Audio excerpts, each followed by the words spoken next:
Majelis Bapak Edwin dengan nomor HP beliau yang ada tertera di sini juga untuk mendapat undangan, dan informasi biasanya akan diberikan melalui WhatsApp grup SBI official announcement.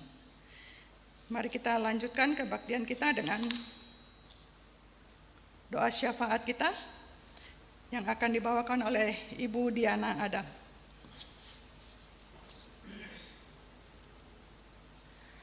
Mari kita berdoa.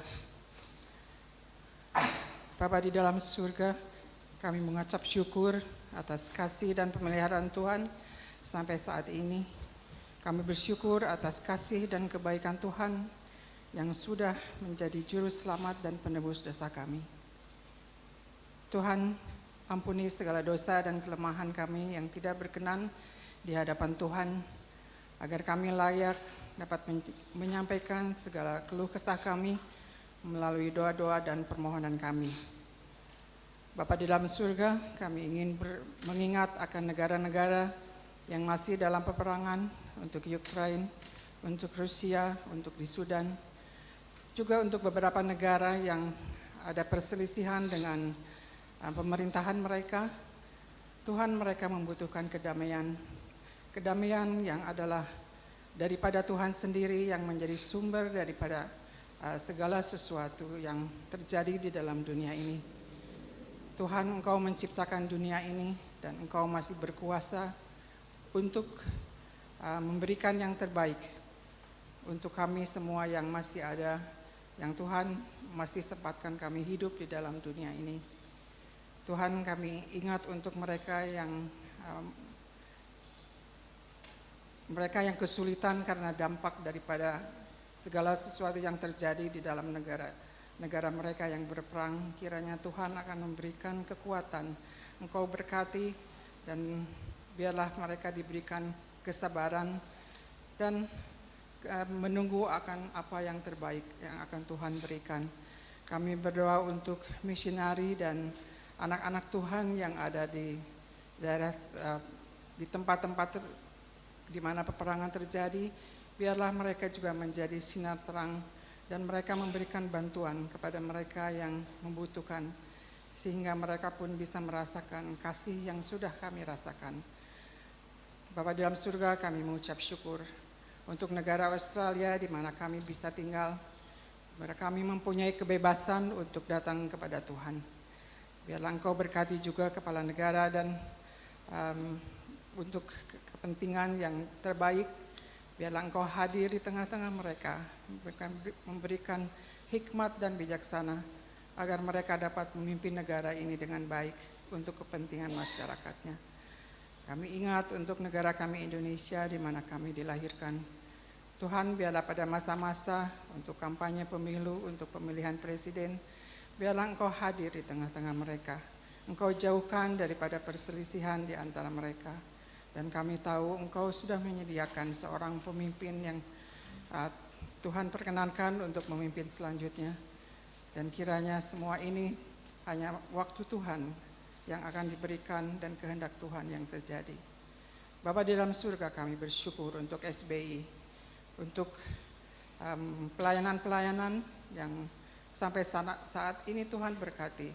Dan SBI sudah menjadi berkat bagi banyak orang. Tuhan, kami ingin berdoa untuk hamba-Mu Pendeta Pak Bagus yang membantu kami, terutama yang di dalam mengajarkan kebenaran akan firman Tuhan. Tuhan, biarlah apa yang Pak Bagus bagikan kepada kami boleh kami mengerti, boleh kami menumbuhkan iman kami, sehingga kami boleh disadarkan bahwa kehidupan kami adalah untuk melayani Tuhan. Kuduskan kehidupan Pak Bagus, berkati pelayanannya dan berkati keluarga yang menopang akan pelayanannya. Tuhan, kami ingat juga untuk pelayan-pelayan Tuhan di SBI, untuk para majelis. Biarlah Tuhan memberikan keragaman dalam sehati di dalam keputusan-keputusan yang mereka jalankan, karena kami percaya berjalannya dengan baik SBI adalah akan pelayanan mereka yang setia, yang terus diberikan kepada SBI. Kami berdoa untuk pelayanan yang lain yang juga teman-teman yang melayani di tempat ini, kiranya Tuhan juga akan memberkati pelayanan mereka. Tuhan, terima kasih untuk jam doa yang sudah kami jalankan. Kami berterima kasih untuk pemahaman Alkitab, juga persekutuan keluarga. Biarlah pelayanan ini boleh menjadi membawa banyak jiwa-jiwa yang haus akan firman Tuhan. Terima kasih Tuhan untuk jemaat yang hadir. Biarlah Engkau berkati satu persatu. Terima kasih untuk jawaban-jawaban doa yang Tuhan sudah berikan kepada kami, di mana Tuhan sudah memimpin Pak Tony dan Ibu Christine dalam operasinya. Dan pada saat ini Tuhan di dalam pemulihan, biarlah Tuhan beserta dengan mereka. Kami juga ingin terus mendoakan Pak Tony untuk operasi yang kedua di hari Kamis yang akan datang. Kami percaya Engkau akan mendahului dia dan semuanya akan berlancar dengan baik. Tuhan, kami ingat untuk jemaat yang lain, yang jemaat-jemaat senior yang terutama di dalam menghadapi musim dingin. Tuhan, kami mohon akan Tuhan juga memberikan kekuatan untuk kesehatan dan juga biarlah sukacita ada di dalam setiap rumah tangga atau setiap jemaat yang ada di SBI. Tuhan, kami terakhir untuk ingin berdoa untuk ibu-ibu yang Tuhan sudah memberikan tanggung jawab yang begitu indah untuk mengasihi, untuk mengajar anak-anak mereka. Tuhan, kami ingin terus memohon kepada Tuhan untuk setiap ibu-ibu akan diberi kekuatan, akan diberikan terus keinginan untuk mengajar anak-anak, untuk mengenal akan Tuhan, dan kami percaya pada satu saat mereka pun akan menjadi anak-anak yang berbakti kepada Tuhan.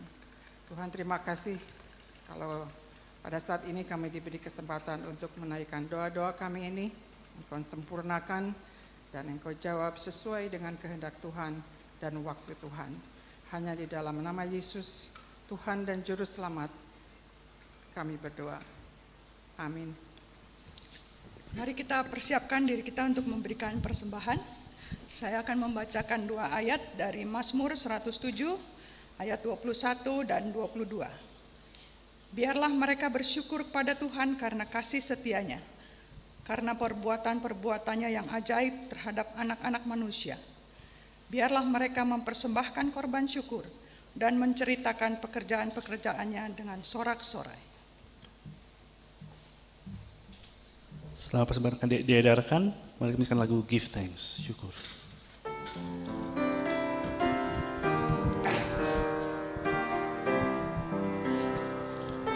Dengan hati bersyukur pada Allah yang hidup, syukur karena diberikan putranya Yesus. Dengan hati bersyukur pada Allah yang hidup, syukur karena diberikan putranya Yesus. Kini yang lemah berkata ku kuat, yang miskin berkata ku kaya, karena perbuatannya pada kita. Kini yang lemah berkata ku kuat, dan miskin berkata ku kaya, karena perbuatannya pada kita.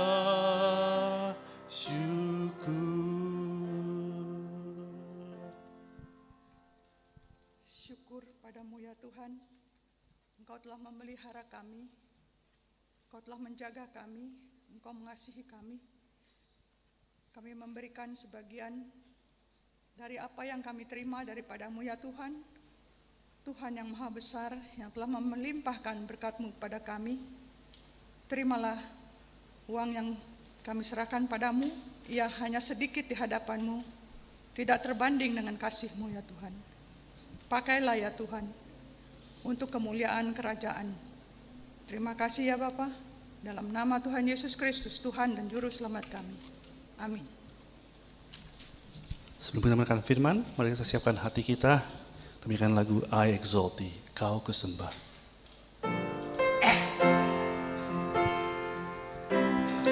Thou, O Lord, art high above all the earth.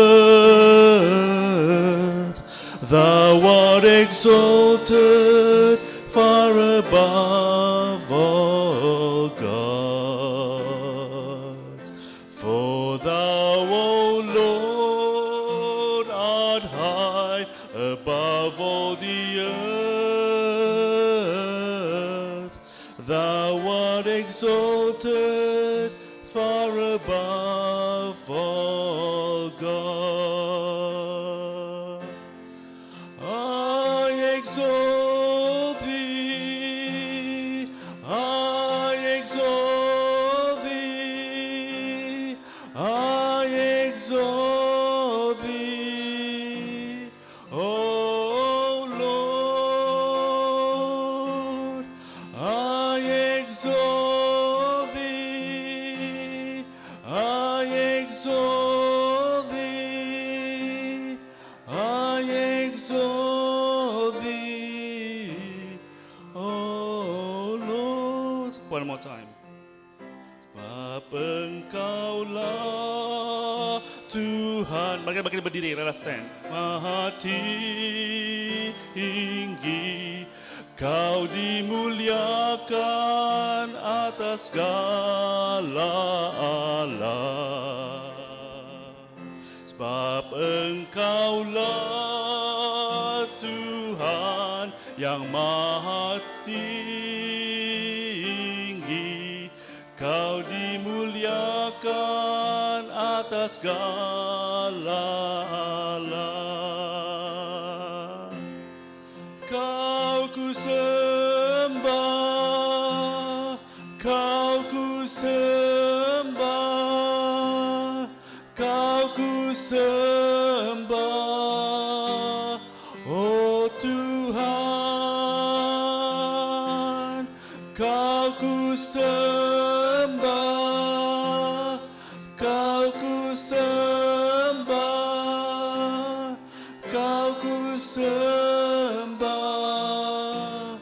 oh Tuhan. Mari kita satukan hati bersama, kita masuk di dalam doa kita. Mari kita berdoa. Engkau adalah Allah yang kami sembah di dalam kehidupan kami, Allah yang memiliki setiap kami, Allah yang mengatur kami, Allah yang tidak pernah meninggalkan setiap kami. Tuhan, ketika kami akan sekali lagi mendekati firman dan kebenaran-Mu, ajar kami supaya kami boleh belajar dan supaya kami boleh disadarkan akan kehadiran Tuhan, penyertaan Tuhan, pemeliharaan Tuhan di dalam kehidupan kami. Berbicaralah ya Tuhan, sebab kami setiap hamba-Mu siap untuk mendengar.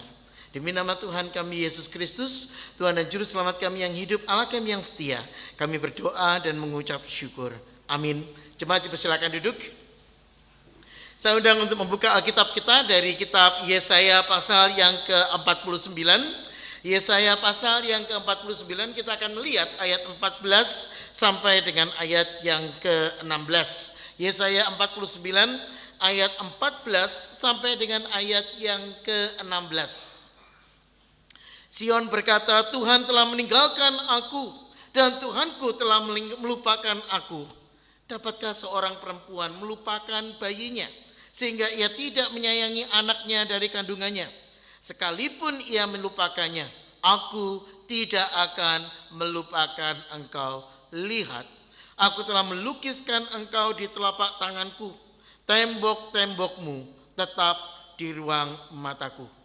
Yang disebut berbahagia adalah setiap orang yang membaca firman, memikirkan, merenungkan di dalam kehidupan sehari-hari. Saudara-saudara, sekali lagi saya ingin mengucapkan ucapan Happy Mother's Day untuk setiap ibu yang hadir di sini, yang ikut dalam ibadah kita baik secara onsite maupun online. Dan saya juga ingin mengucapkan Happy Mother's Day untuk setiap wanita yang menghadirkan dan memunculkan karakter dari seorang ibu di dalam kehidupan. Karena saudara-saudara, pada kenyataannya ibu hari ini tidak dapat dibatasi hanya dengan mereka yang punya anak, tapi mereka yang juga punya kepedulian kepada anak dapat juga disebut sebagai seorang ibu. Nah, saudara-saudara, bagian yang kita baca hari ini adalah satu bagian yang mungkin membuat kita setengah berpikir begitu ya. Apa maksudnya diukir pada tangan Tuhan? Lihat, aku telah mengukir namamu pada telapak tanganku.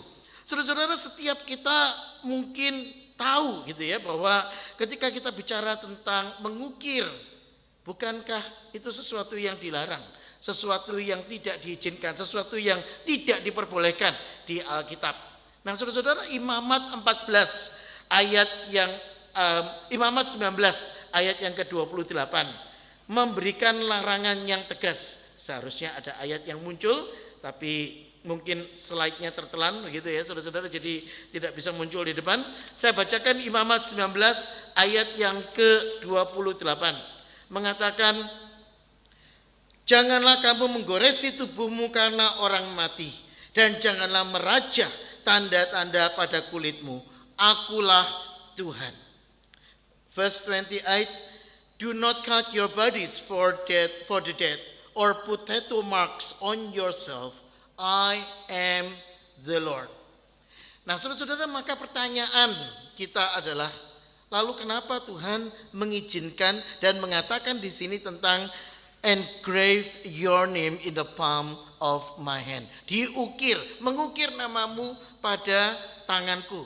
Nah, saudara-saudara, ini ada kaitan dengan acara yang kita hari ini ingat, yaitu tentang Mother's Day. When we look at the text, look at the title there, you probably wonder, how come God says, I have engraved your name in the palm of my hand? Isn't it something forbidden there? When we look at the instruction, the commandments in Leviticus 19 verse 28, it's clearly said, do not mark, do not make a tattoo marks on your body. Now, let me explain this in a context.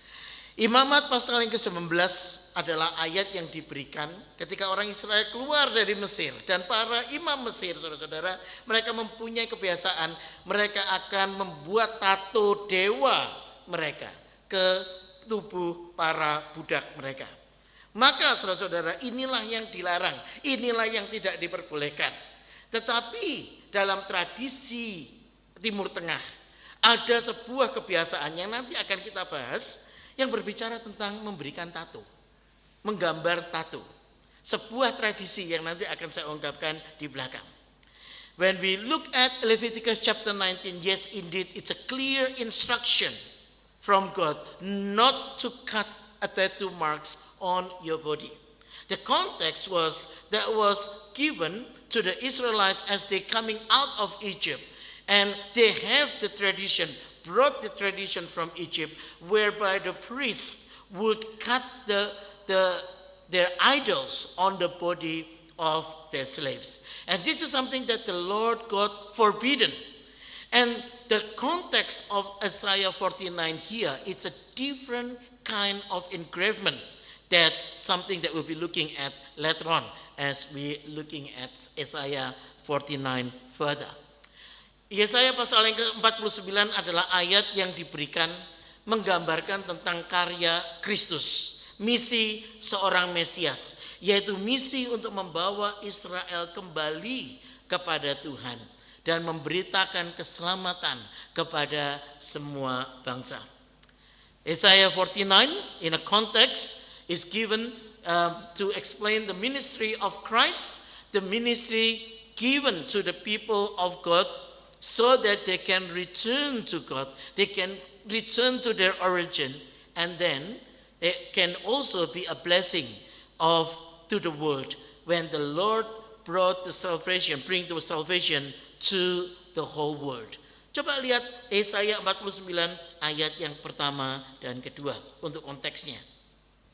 Dengarkanlah aku, hai pulau-pulau. Perhatikanlah, hai bangsa-bangsa yang jauh. Tuhan telah memanggil aku sejak dari kandungan. Dia telah menyebut namaku sejak dari perut ibuku. Ia telah membuat mulutku sebagai pedang yang tajam dan membuat aku berlindung dalam naungan namanya. Ia telah membuat aku menjadi anak panah yang runcing. When you look at Isaiah 49 verses 1 to 2, you have a clear calling there from the Lord God describing who we were, who we are, and what we should be when we hide ourselves under the blessing, the shadow of God's providence. Yesaya 49 ayat 1 dan 2 mengatakan, Ia memanggil aku dari kandungan. Apakah Anda dan saya adalah produk dari kebetulan? Apakah Anda dan saya adalah sebuah hasil dari kecelakaan? Saudara-saudara, di sini Alkitab sebetulnya tidak meletakkan naluri keibuan sebagai kelas yang berbeda dari tugas keayahan. Seorang ibu ada untuk satu panggilan, untuk satu maksud. Apa yang menjadi maksudnya? Kita akan perhatikan dalam teks berikutnya. When God calls each one of us, He calls us coming from a family which has father and mother. And the purpose of God brought us in a family is to help us to understand the nature and the calling of motherhood, and also understand of our identity as a child of a mother. This is something that needs to be explained clearly in the light of the current development of the society where we live nowadays. Kalau Anda membaca Yesaya 49 ayat yang ke-13 sampai dengan 13, mulai dari panggilan untuk bersukacita, panggilan untuk kembali datang kepada Tuhan. Kenapa? Karena Allah sudah menghibur umatnya. Ayat yang ke-13 mengatakan, sebab Tuhan menghibur umatnya dan menyayangi orang-orang yang tertindas. Verse 13 of Isaiah 49 speaks about the God who comfort His people, who calls His people to be to have a life full of joy. How can we have joy in this life? Because the Lord has shown compassion to those who are afflicted. Tetapi Sion, yaitu Israel, meresponi, Tuhanku telah meninggalkan, Tuhan telah meninggalkan aku. Tuhanku telah melupakan aku. Ayat yang ke-14. Saudara-saudara, Anda mungkin pikir ini kalimat yang muncul begitu saja, begitu ya, sebagai keluhan. Tetapi ada seorang penafsir Alkitab bernama Alec Motyer dengan jeli sekali mengatakan, yang dikatakan oleh Israel di sini sebetulnya, Yahweh sudah meninggalkan aku. Dan sekalipun Dia maha kuasa, sekalipun Dia maha besar, Dia telah melupakan aku. Saudara-saudara, ini satu penghinaan kepada Tuhan. Ini adalah satu sikap kesombongan kepada Tuhan.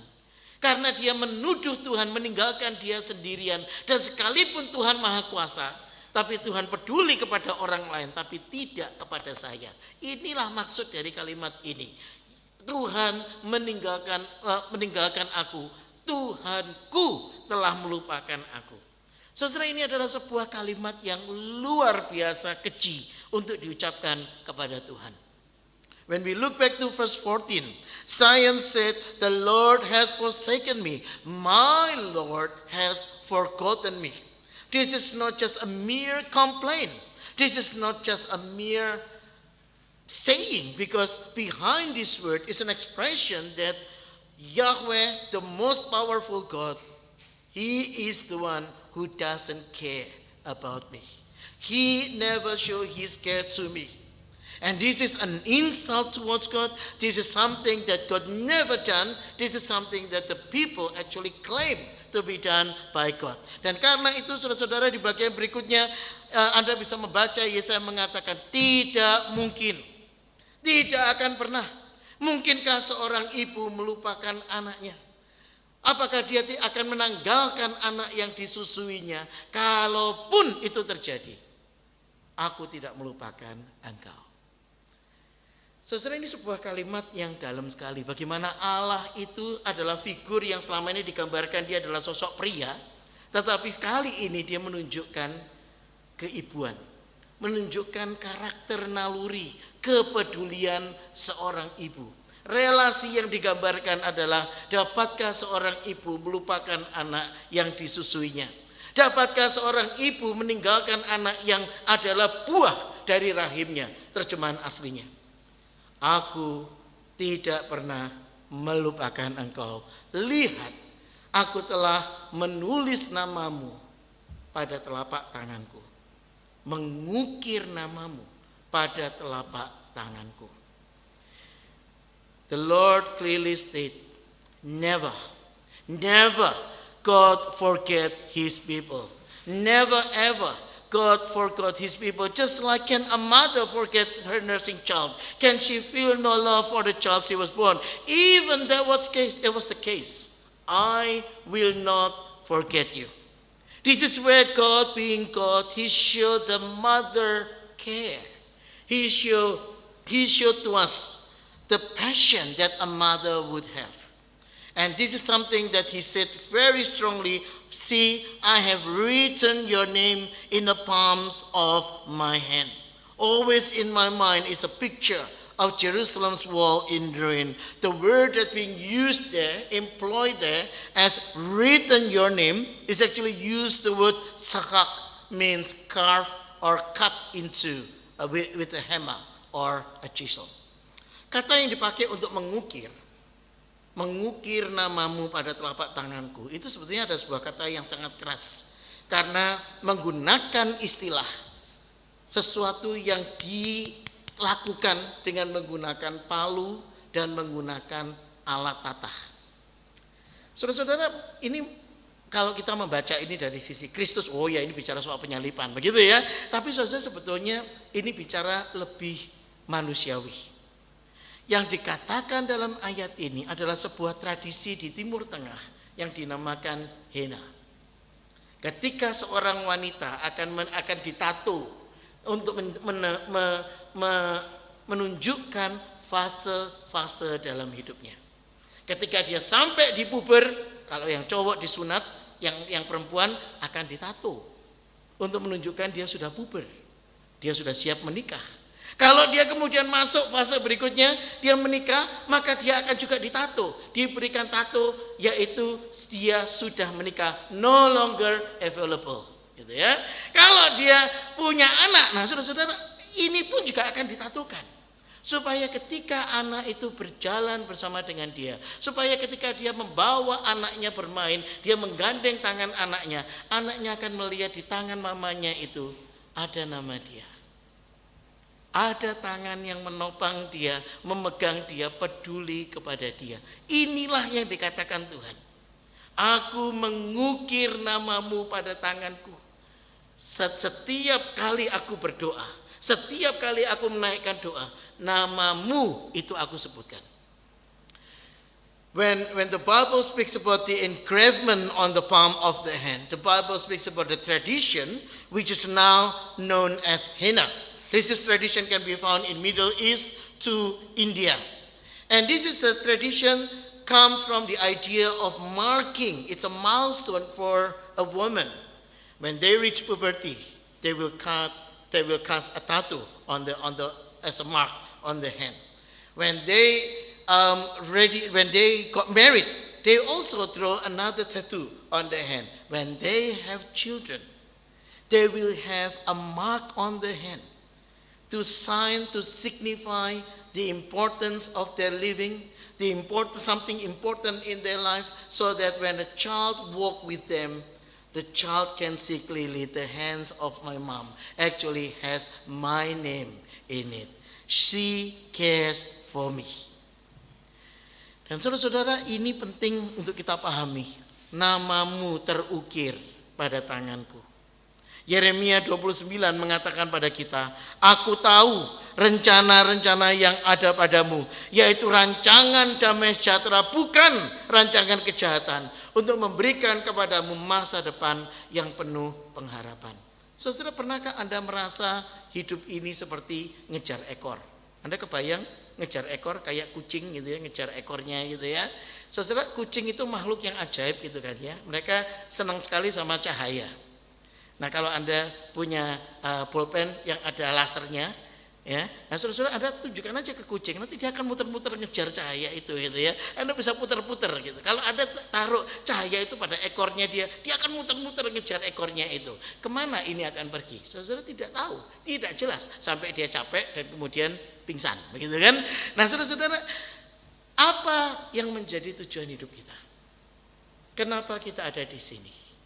Kenapa Tuhan menempatkan kita ada di sini? Untuk apa Tuhan memberikan seorang ibu dalam kehidupan kita? Saudara, sesuatu yang tidak kita sadari adalah Allah merancang dunia ini dengan desain yang luar biasa indah. Seorang ibu diberikan dalam keluarga supaya anak bisa melihat dia datang dari mama, dia nggak bisa datang dari papa. Kalau dia datang dari papa, itu keajaiban dunia, saudara. Hanya Arnold Suasana Segar yang pernah hamil, begitu kan? Itu pun di film kan? Nah, saudara-saudara, ketika anak itu melihat seorang mama, dia melihat asal hidupnya. Dia melihat kemungkinan ke depan akan ada tugas bagi saya ketika saya menjadi seorang ibu. Dunia menjauh dari panggilan ini. Statistik dari Amerika 2022, 1 di antara 4 keluarga memutuskan tidak mau punya anak karena mereka kepingin childless society. Australia, dalam studi yang dilakukan oleh Melbourne University dan Deakin University tahun lalu, saudara-saudara, menghadirkan angka 1 dari 3 keluarga di Australia tidak mau punya anak karena mereka kepingin child free. Mereka kepingin menjalani hidup yang tidak mengalami beban. Saudara, kekhawatiran yang sama juga mulai muncul di Jepang, mulai muncul di Singapura, dan di banyak belahan dunia. Ketika manusia tidak lagi mau menjalankan fungsi sebagai ibu. Kenapa ini menjadi kekhawatiran? Karena mereka tidak melihat the future. Mereka tidak bisa melihat masa depan tanpa seorang ibu. Mereka tidak bisa melihat pengharapan tanpa seorang ibu. Yeremia 29 ayat yang ke-11 diberikan di dalam konteks Yesaya 49. Allah peduli kepada kita. Allah menghadirkan naluri keibuannya ketika dia memegang tangan kita, ketika bergumul dalam hidup kita tidak pernah sendirian. Pertanyaannya, apakah kita mau mengakui Tuhan? Apakah kita masih bisa melihat Tuhan? Apakah kita mau untuk berjalan bersama dengan Tuhan, menyadari bahwa kita tidak pernah sendirian? Saudara-saudara, seorang tua yang baik, dia akan mendampingi anaknya ketika dia belajar naik sepeda. Ketika anaknya belum bisa naik sepeda, dia akan ikut memegang kendali dari sepeda itu. Tapi ketika anak itu sudah mulai bisa mengayuh dan sudah mulai bisa mandiri, dia akan melepaskan tangannya dari stang sepeda. Tapi apakah dia meninggalkan anaknya? Saudara, inilah cara Allah mendampingi kita. Dia selalu ada bersama dengan kita di dalam Yesus Kristus. Dan karena itu kita diajak untuk menyadari bagaimana Allah hadir dalam hidup kita. I know the plans I have for you, declares the Lord. Plans for welfare and not for evil, for to give you a future and a hope. Bear in mind, this verse was not given in the time when Israel was prosper, was not given to the time when Solomon was the king, when the holy temple was still stood there, painted and layered with gold, so that people can say and admire the glory of Israel. This very verse was actually given at the time when they were at exile in Babylon, when they see no future, when they see no identity because their name was taken away from them and they have to bear a name that is foreign, totally alien to them. But the Lord said, look, I know the plans I have for you. plans for welfare and not for evil, to give you a future and a hope. How can I have a future and a hope? And this is where God stepped in an action, in the act like a mother who cares for the children, the mother who knows the name of their children, the mother who will walk with their children in their journey, in their life.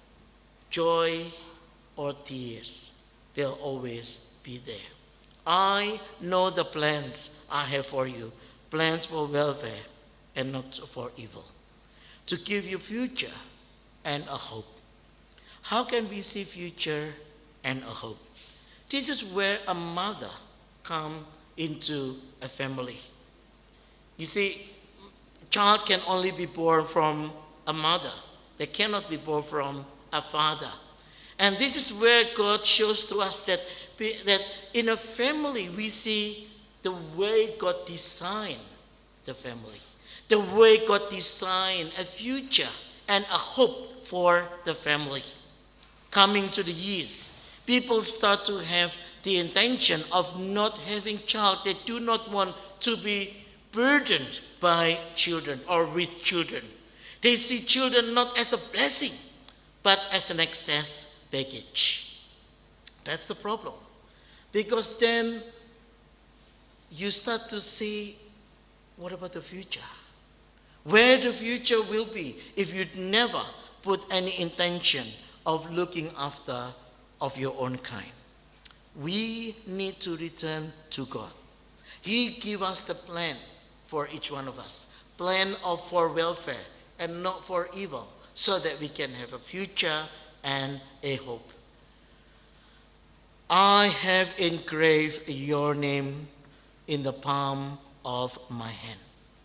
Aku telah mengukir namamu pada tanganku. Ketika aku berdoa, aku melihat namamu dan aku selalu mengingat engkau. Allah di dalam Kristus adalah Allah yang tidak pernah meninggalkan kita. Pertanyaannya, adakah kita mengakui kehadiran Allah dalam hidup kita?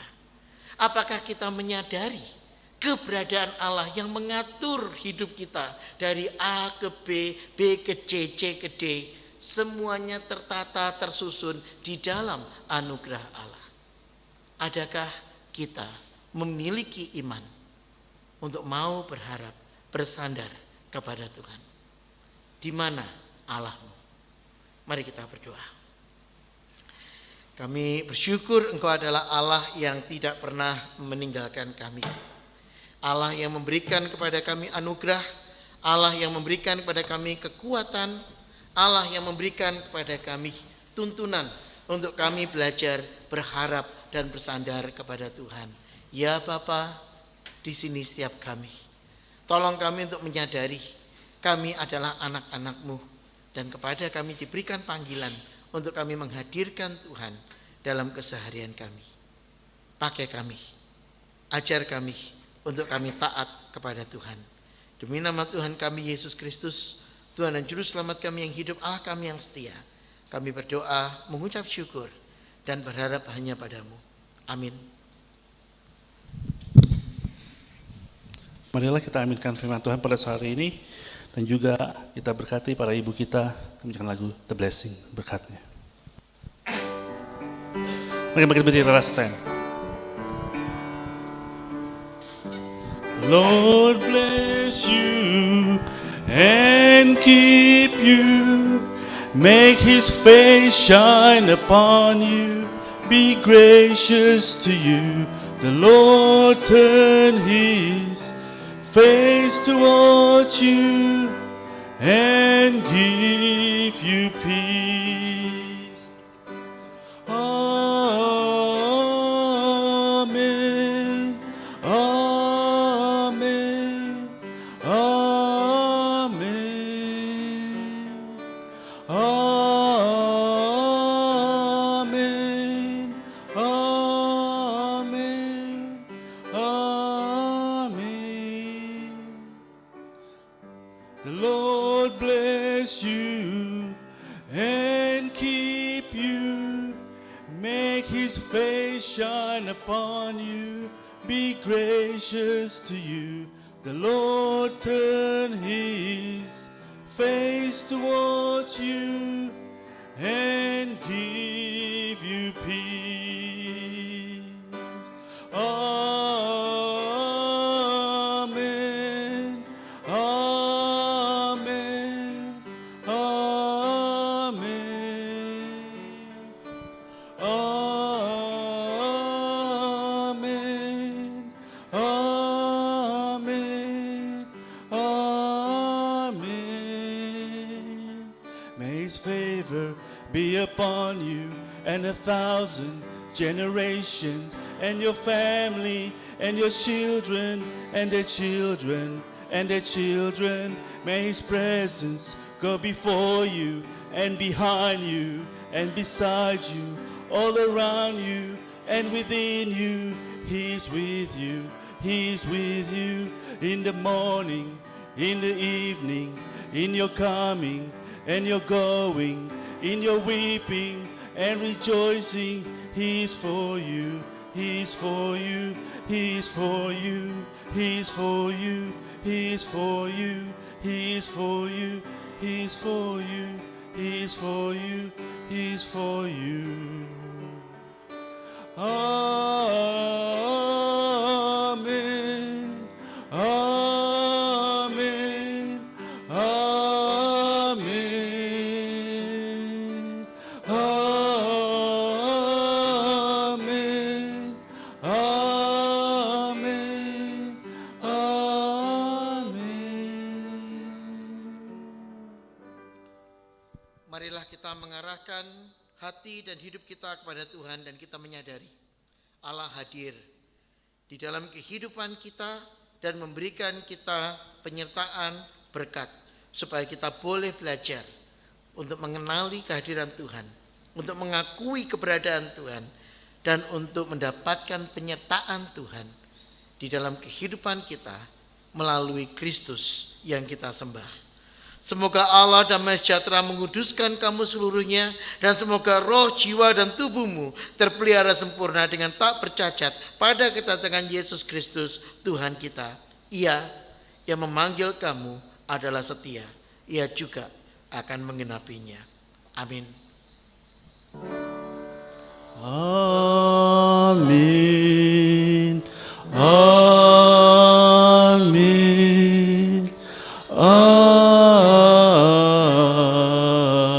Amin. Amin. Silakan duduk, kebaktian selesai, saat teduh.